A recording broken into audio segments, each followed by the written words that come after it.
Okay. Uh, this is the last lesson on pay management. That is about challenges of pay management. These are the intended learning outcomes of the today's session. Uh, we are going to discuss about some challenges. With our previous sessions, we discussed the formal pay management process. There are several steps can follow to establish formal pay management system within the organization. Then now we are going to discuss about some challenges managers are facing when they are establish formal pay management process within the organization. Uh, we'll discuss one by one. Challenges give implications which may cause HR managers and relevant managers to make further adjustments to employee pays. Uh, these are the challenges faced by managers and HR managers or compensation managers facing when they are establishing formal pay management process within the organization. The first one is prevailing wages or salary rates, union powers, equal pay for work of equal value versus equal pay for equal work. The fourth one is wage and salary policies are and adjustments, pay secrecy and the pay openness, competency-based pay. The first one is prevailing wages or salary rates. In here, when we are establishing formal pay management process, there are several steps. Job evaluation, conduct pay survey, identify pay rates, and likewise, there are several steps of pay management process. But according to the pay management process, we can identify pay rates for each and every jobs of the organization. And there are some pay ranges. These are the maximum pay we can pay for these jobs, and these are the minimum pay levels we can pay for this particular job. Likewise, we can identify pay rates, specific pay rates for each and every jobs, key jobs and non-key jobs. Then we can identify pay ranges, the upper level, upper range, and the lower range of the particular jobs that we can call the pay ranges. But due to some reasons, some specific jobs will have to be paid more than the indicated by their relative worth from the job evaluation due to the market forces. Assume that according to the job evaluation and the pay management process, we identify 250 rupees per day for the particular job A. But due to the market forces, there is a labor shortage in that particular type of jobs, type of workers in the market. Then in the current situation, that workers are earning 350 rupees per day from the market. The trade is higher than the upper range of the selected job. That is called prevailing wages or salary rates. These pay rates are called red circle rates, which are far above the pay trend line. These red circle rates are appear in the above the pay trend line, because that pay trend line is representing what is the pay rate we can pay for each and every jobs according to their relative worth of the jobs and the market rate pay survey information. But these red circle job rates are higher than the rate uh, higher rates for which were identified through the job evaluation and pay survey. When the market supply for a certain job is in shortage compared with the market demand, pay for that job will be higher than the relative worth of the job. Example, if the industry needs 100 computer engineers, but only 80 job seekers are in the market, an organization will have to pay a premium, that means more than the pay range set for the job. That's in this situation we can call the job of the pay rates for computer engineers are in the red circle rates. These are the example for wage pay trend line in here. This is the upper range of the pay ranges, maximum level we can pay for that particular job, and this is the maximum or this is the minimum limit we can pay for that particular job.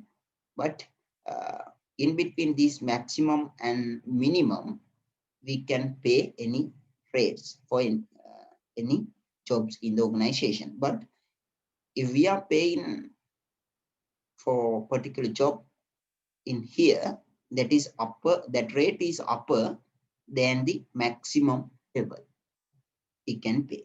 This is the maximum level we can pay for that particular job. But now we are paying due to there's a labor shortage in the labor market. Due to that reason, we are paying this rate.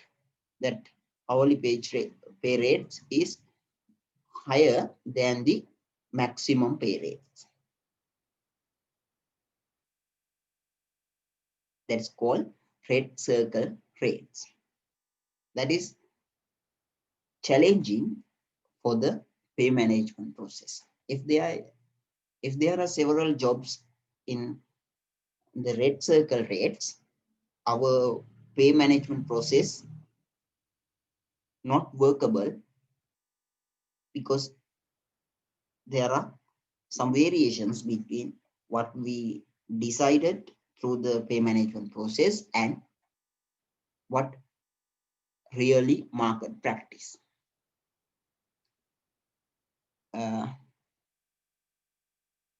These are the strategies we can use to face prevailing wages or salary rates.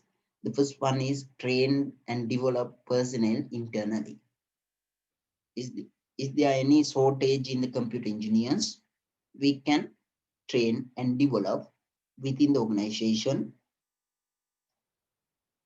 the person for the job of computer engineers.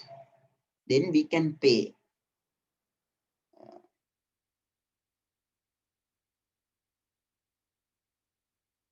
the pay rates within the pay range.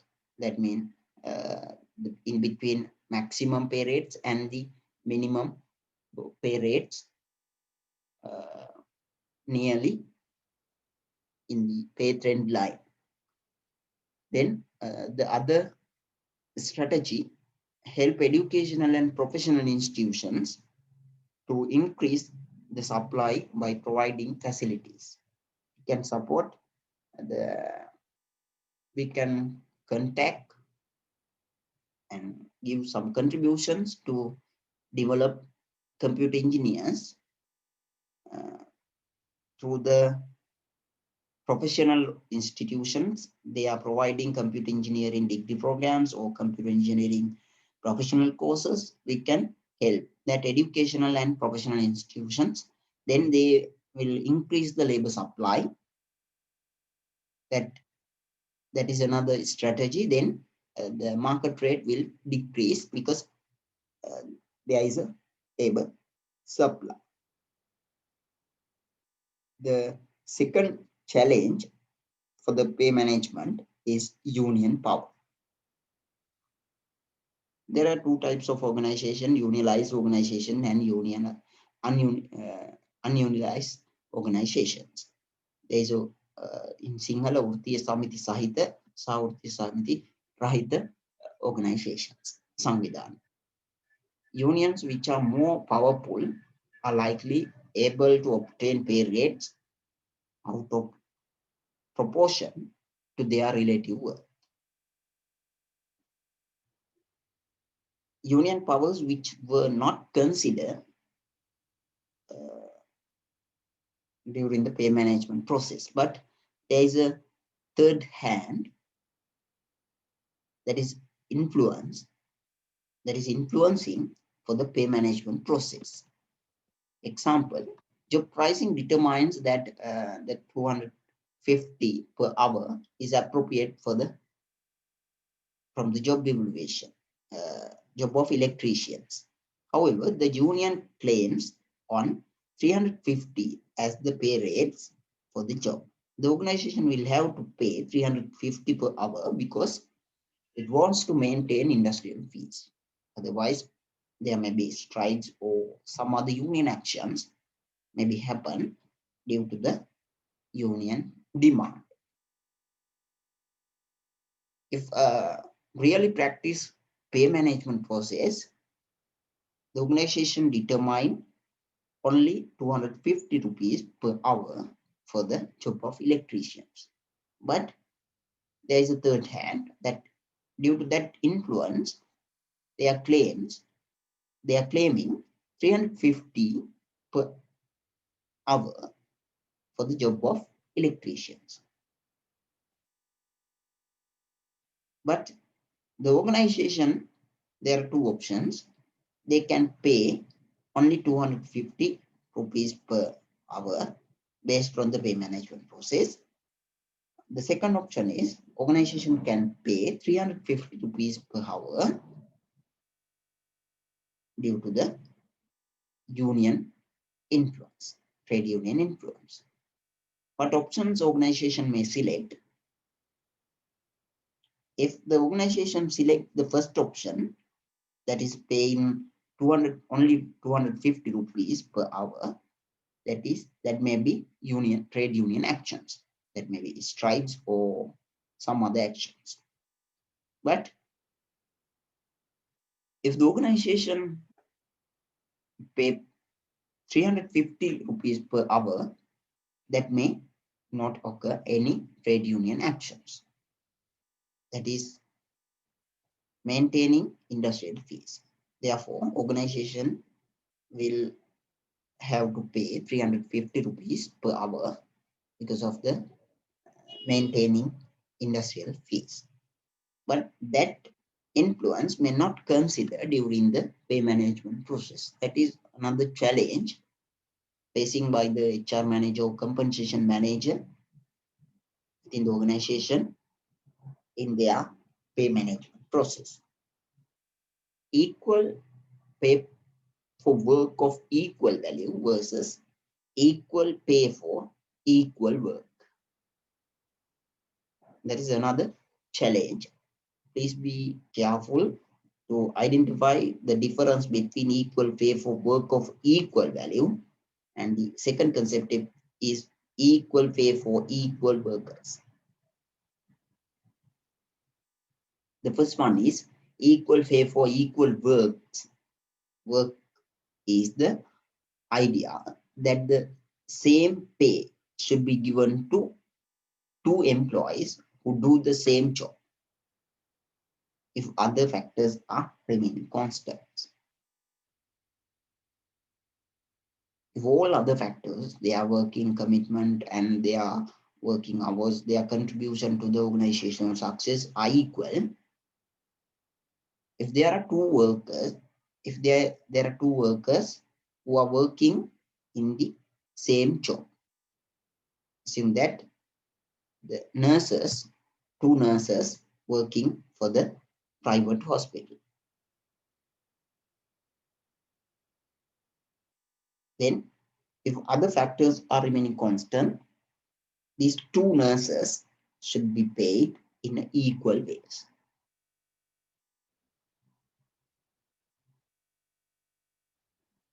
That is equal pay for equal work.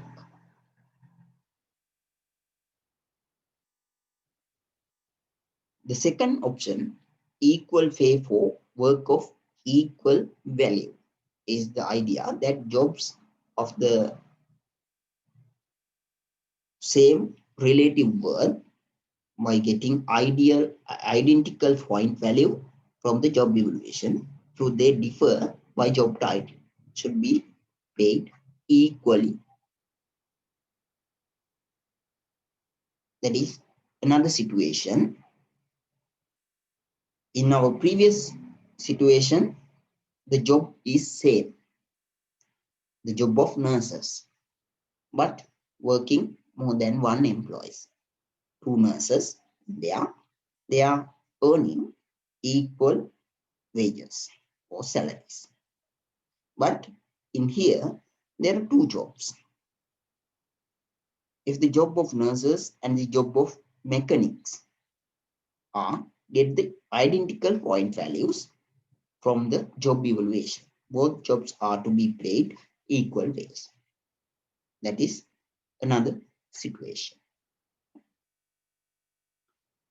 If there is these differences are very little or they are paying equally,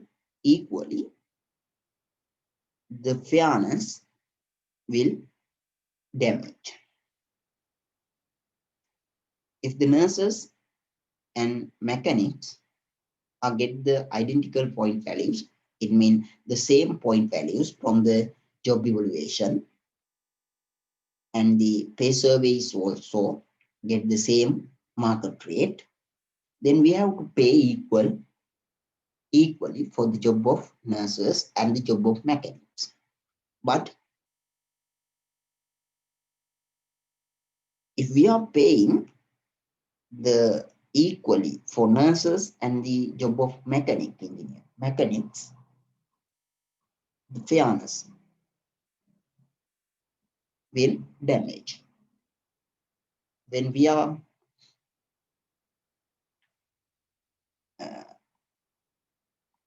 generally we are observing the relative contribution to the organization. Assume that we are in a private hospital, the relative contribution to the job of from the job of nurses are higher than the job of mechanics. But that is that is the one criteria we can consider when we are evaluating one factor, that is contribution. But on the other side, the risk and the health and safety conditions they are working, hazardous environment in the mechanic.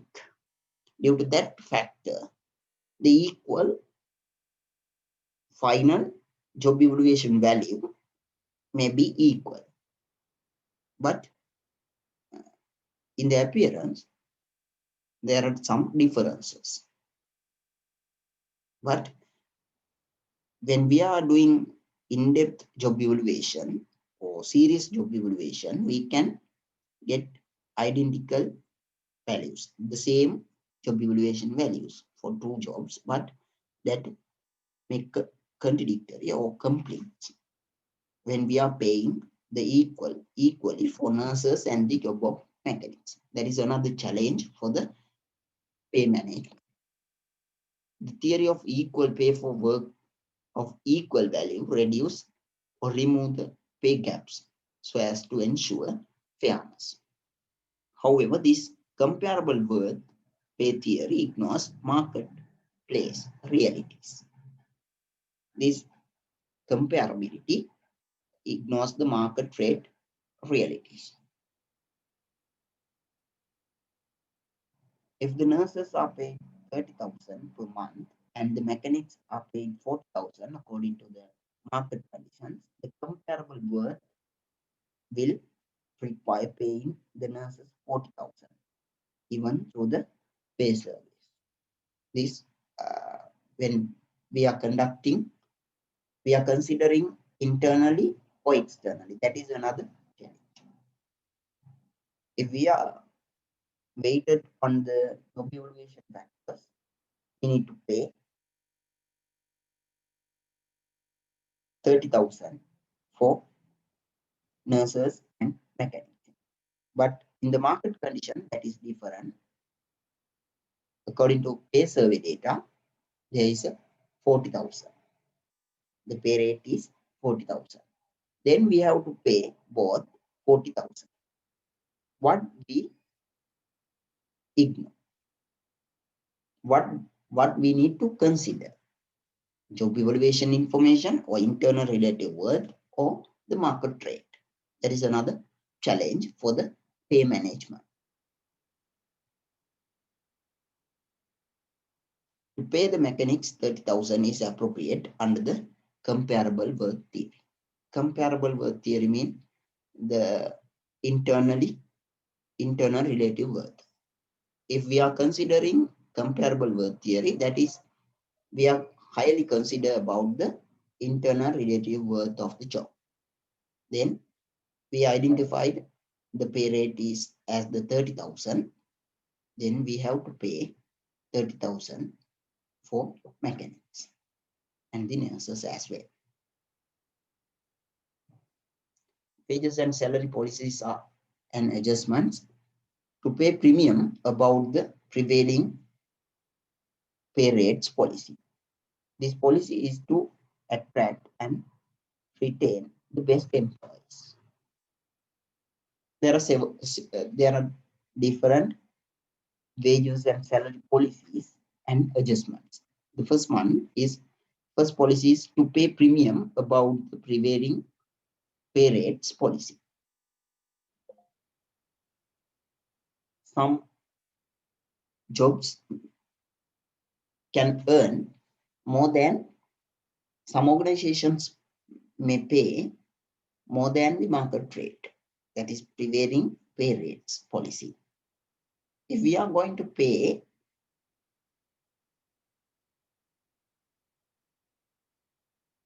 more than the market rate, compared with the market rate, the market rate is 50,000, but we are paying 75,000. That is our policy, wages and salary policies. We are paying 25,000 premium for the selected jobs. When we are paying 25,000 premium for the particular job, we can attract and retain best employees. But that policy cannot implement within the formal and structured or procedural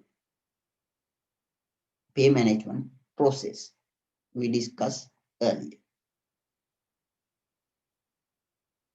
The second policy, to pay non-union employees the same raises that are given to the unionized employees policies. Objective of this policy is to establish fairness and reduce frustrations and demotivations. There are two types of employees organizations: unionized organization and non-unionized organizations. Some organizations with the trade unions and some other organizations without the trade unions.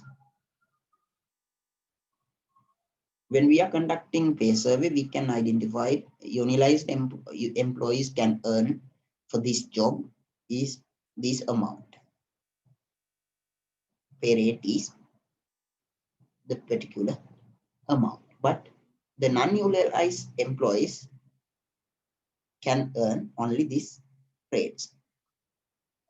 As example, if there is an organization with the trade union, they can earn 50,000 per month. But if there is an ununionized organization, only 45,000 they can earn without trade union. But in our case, our organization, there is no trade union. Now we can pay only 45,000. But in our policy, we can pay 50,000 because of our policy to pay non-unionized employees the same raises that are given to the unionized employees policy. If there is a unionized employees, they can earn 50,000 per month. If there is an ununionized organization in the market, they can earn only 45,000. In our case, there is no trade union. Now we can pay only 45,000. But based on our policy decision, we are going to pay 50,000, additional 5,000 from the market rate. Then we can reduce frustrations and demotivation. They will motivate for the contribute organization without unionization. To pay cost of living allowances, it is another challenges for the organization. That is, there is a legal requirement in Sri Lanka. What is the minimum pay rates we have to pay when we get the employee from the labor market in a private sector? තමයි ලංකාවේ නම් කීයක් ගෙවන්න ඕනද අඩුම ගානේ සේවකයෙක්ගෙන් වැඩට ගන්න ප්‍රයිවට් සෙක්ටර් එකේ?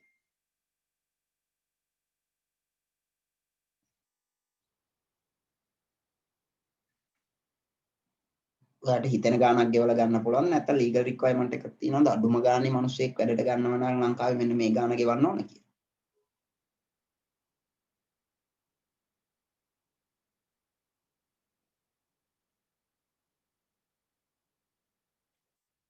එහෙම කිසිම අයිඩියා එකක් නැද්ද?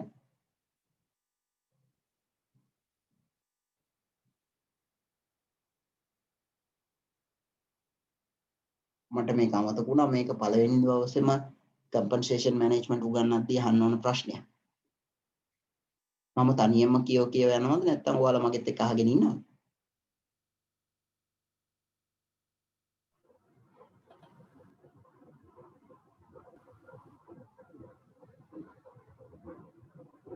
I think you can hear me or not. Oh, sir, hello. 10,000 වගේ amount එකක් නේ. 10,000 per month. අනුරාධ කියනවා 10,000 කියලා. Is there any other answers?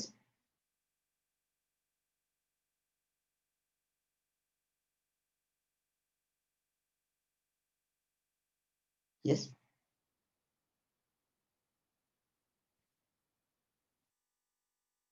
There is a legal requirement when we are getting employed from the private from the labor market as a private organization for the month, we have to pay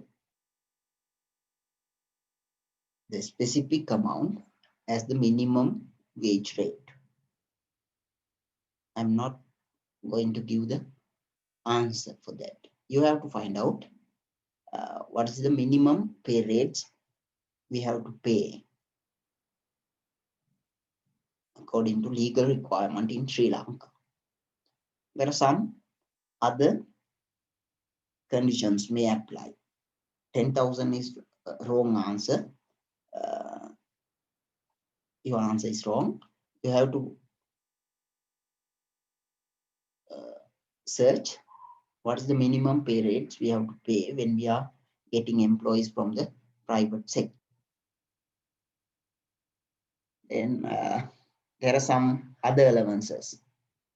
There are two types of allowances: cost of living allowances and budgetary relief allowances.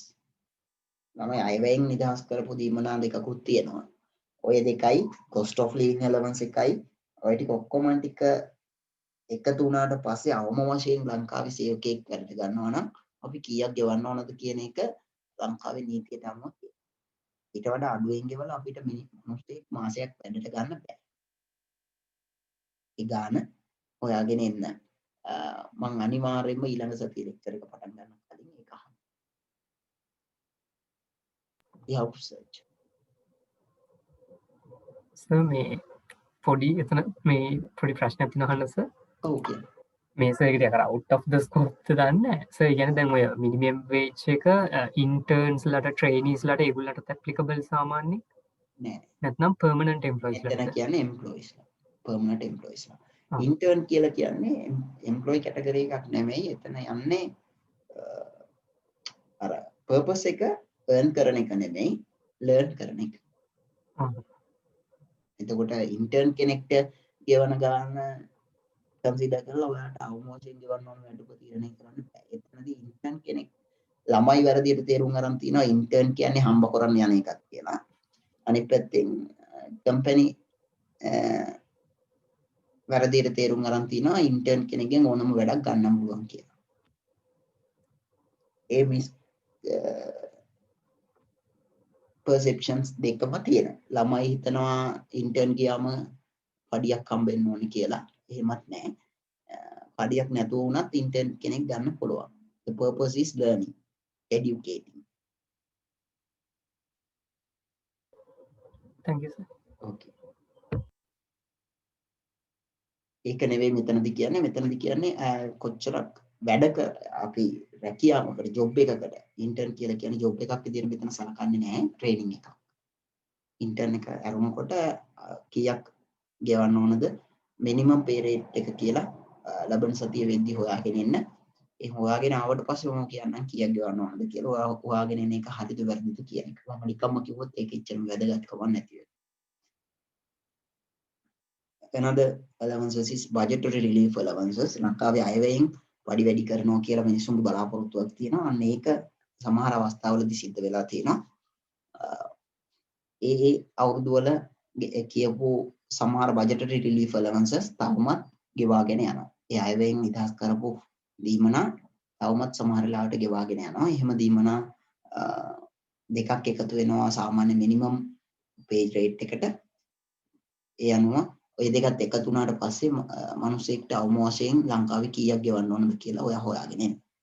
Cost of living allowances, budgetary relief allowances and minimum basic pay rates. තුනේම එකතුව තමයි minimum pay rate එක වෙන්නේ.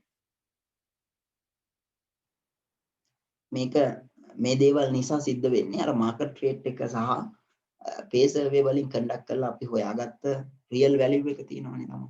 ඒ දේවල් වලට බලපෑමක් වෙනවා. එතකොට ඒක challenge එකක් වෙනවා pay management වලට. I think it is clear. The another two concepts is pay secrecy and the pay openness. That is another challenge. Pay secrecy is the act of not revolving pay information to the employees of the organization.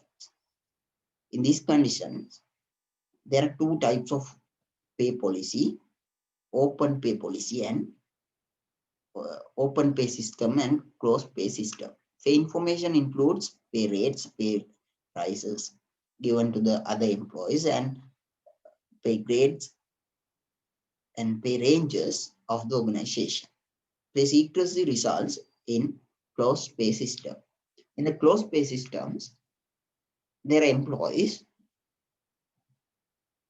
who don't know what is the pay rates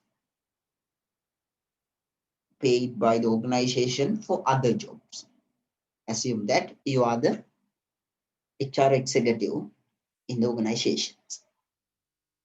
Organization maintain closed pay systems that is not open.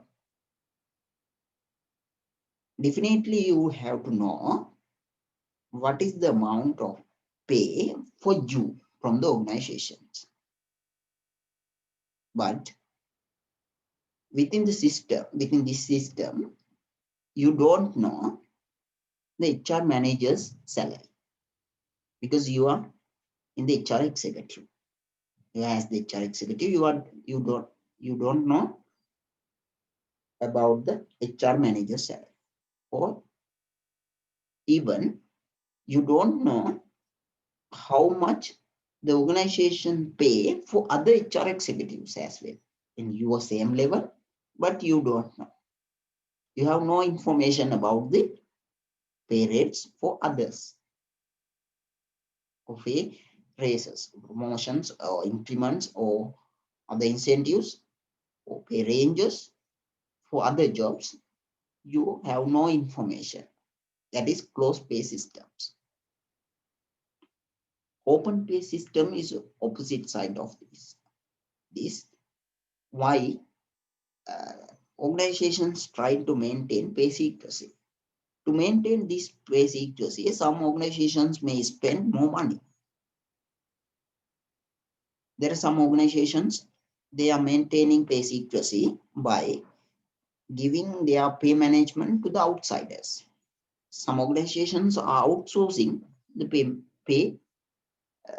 payroll process. For that, organizations may have to pay some additional cost, bear some additional cost. The main reason to maintain closed pay system, if the organizations, within the organizations internally they are maintaining payroll or pay management process that involving HR executive or payroll executive, they definitely know how much they are going to pay.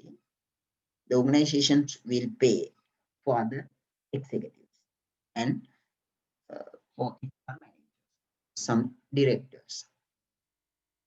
Why organizations maintain pay secrecy? Main reasons of closed pay system is to avoid possible dissatisfactions. සමහරු ඉන්නවා ළමයි මට ලක්ෂයක් හම්බුනාට සතුටු වෙන්න බෑ. අනිත් එක්කෙනාට 1,50,000ක් හම්බුනොත් අනිත් කෙනාට හම්බ වෙන 1,50,000 නිසා මට හම්බ වෙන ලක්ෂයේ සතුට මම නැති කරගන්නවා. That is the nature of the employees. Therefore, some organizations maintain closed pay systems. In these closed pay systems,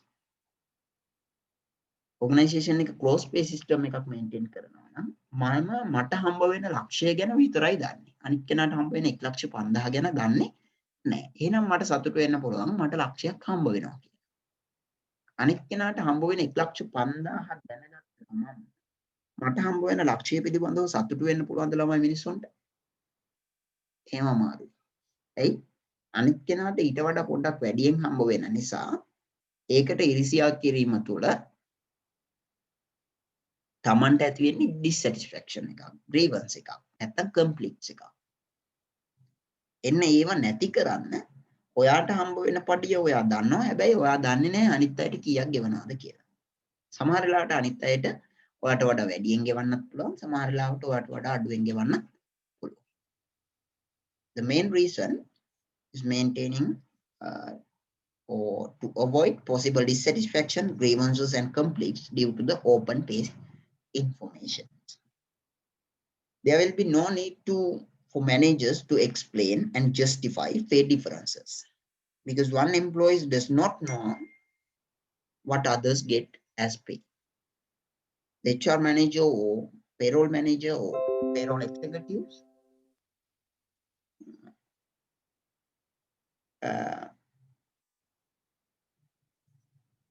there is no need to explain why this HR executives earn more than you or less than you, you are not no need to explain or justify about the pay differences. There are differences due to some reasons, but there may be justifiable reason, but there is no need because others don't know their pay rates, others don't know others' pay rates. The pay openness there and pay secrecy, there is a danger that wrong information may be exchanged through the gossips. If we maintain open pay system, the real value we are paying for other jobs, all the employees will know. But if we maintain closed pay systems, others don't know how much I can earn, as well as I don't know how much others earn. In this situation, the information is closed. There may be wrong information may be exchanged through the gossips. Others tell, this is my salary, but that is not the real salary. I will say, this is my salary, but that is not the real my own salary. In these situations, again, dissatisfactions and grievances may be happen. Misinformation may lead to unnecessary dissatisfaction and grievances and conflicts. That is unnecessary. But really, there is no reason for dissatisfactions or grievances or conflicts. If the steps of the pay management process are performed correctly, pay openness is better. If we perform pay management process properly, we can open up pay information for all the parties of the organization. Pay openness is the act of revolving pay information to the employees of the organization. Pay openness results in open pay system. There are two types of pay system, open pay system, closed pay system. Closed pay system එක තියෙන ලක්ෂණය තමයි තමන්ගේ පඩිය විතරයි තමන් දන්නේ. Open pay system එක තියෙන ලක්ෂණය තමයි තමන්ගේ පඩියත් එක්කම අනිත් අය හැමෝගෙම ගන්න පුළුවන් ඉපයීම් නැත්නම් පඩි නැත්නම් pay rates, pay ranges ගැන හැමෝම දන්නවා. Open. Another challenge that is also challenge for the pay management, open pay system and closed pay system. Which one is better for the organization that need to select by the relevant manager. That is another concept is competency based pay or skill based pay. Competency based pay is given to the degree of competency of the employee has. During the pay management process, we are only considering about the relative worth of the job, not the job holder or their competencies. But in the competency-based pay is given to the degree of competency by the of the employee has.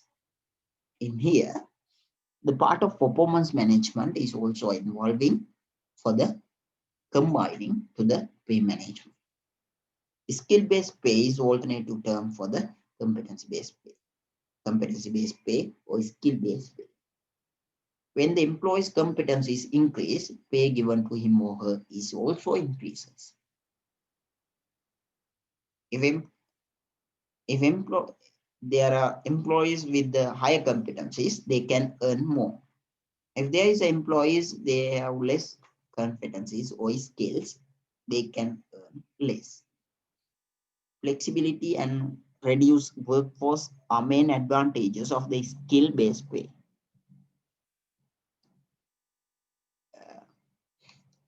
Or competency-based pay or skill-based pay, the pay rates is basically depends on the skill. or competencies of the employees, not the others. Market rates, that is not significant.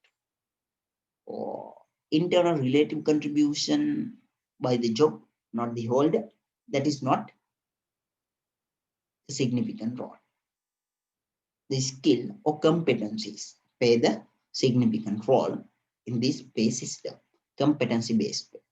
Flexible, therefore that is flexible. The relative pay rates may be depends on their competencies. If the employees have high competencies, they can earn more. If the employees have less competencies, they can earn only less salaries. Therefore,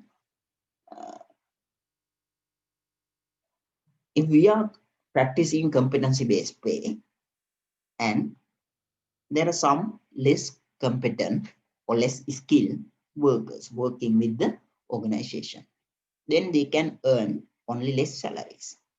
They will definitely demotivate and discourage to work with us. Then they will automatically resign, reduce workforce.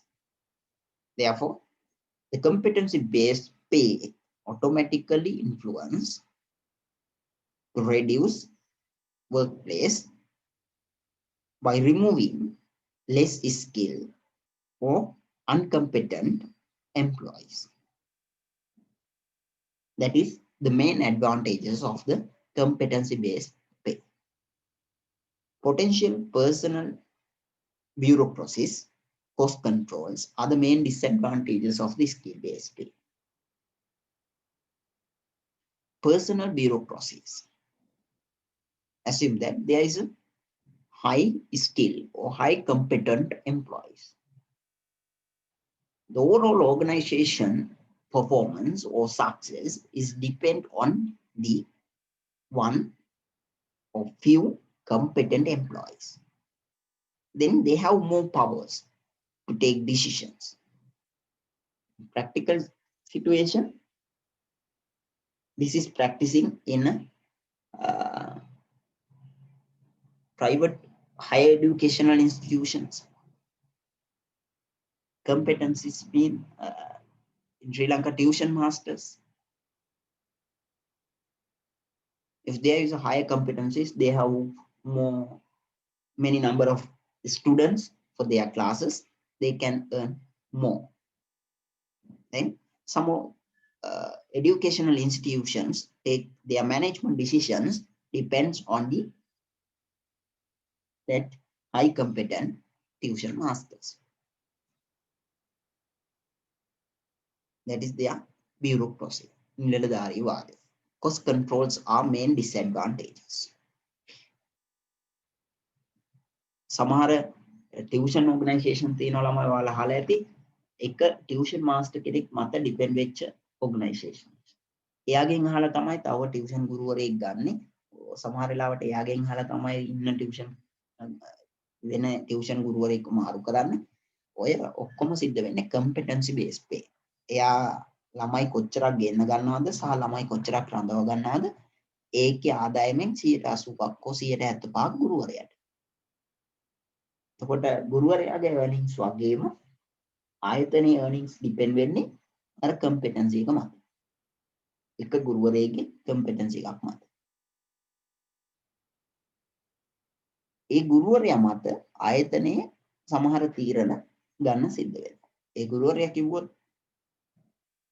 මට මේවා ඕනි, මට අරවා ඕනි, මගෙත් එක්ක වැඩ කරන්න තව සේවකයෝ ඕනි කියලා අපිට සිද්ධ වෙනවා. ඒවා සපයන්න. එහෙම නොවුනොත් ඒ ආයතනයෙන් අදාළ ගුරුවරයා යනවා. එහෙම වුණාම ඒ ආයතනයට ඒක විශාල බලපෑමක් සිද්ධ වෙනවා. That is main disadvantages of the skill based competency based. Job based pay is pay given to the value of the job done by the employee. The job based pay is opposite side for the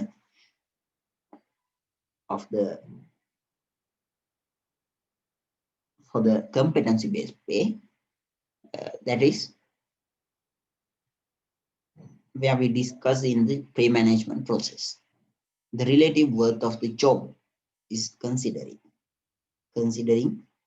the relative worth of the job then we can pay for the relative value of the job. That is job-based pay.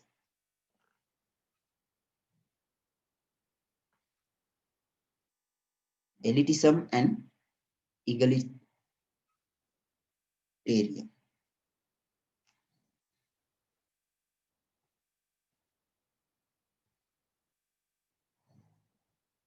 Egalitarian is a pay system in which most employees are part of the same compensation system.